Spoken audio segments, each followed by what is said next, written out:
Hello guys, welcome to our channel. আজ 23rd মে, আজ আমাদের 6 মান্থ অ্যানিভার্সারি। তাই প্ল্যান করেছিলাম রাতের বেলা বিরিয়ানি খাবো। তো দুষ্টু বললো ওই খাওয়াবে, নতুন একটা টিউশন পেয়েছে, ওখান থেকে ফিসটা পেয়েছে এই মাসে, তাই বললো ওই খাওয়াবে। তো চলে গেলাম 1 নম্বরের ওখানে, দাদা হাজি সুপার বিরিয়ানিতে।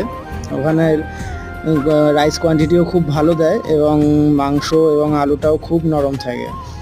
তার সাথে এগ নিয়ে নিয়েছিলাম একটা, খেতে খুবই ভালো লাগছিল, মজা করে দুজনে খুব খাচ্ছিলাম। তবে তো মাংসটা এতটাই নরম ছিল যে দুষ্টু তো হাড় পর্যন্ত চাবিয়ে ফেলেছে। তারপর বেরিয়ে ওকে জিজ্ঞাসা করে নিলাম যে কীরকম লাগলো, তো বললো খুব ভালো লেগেছে।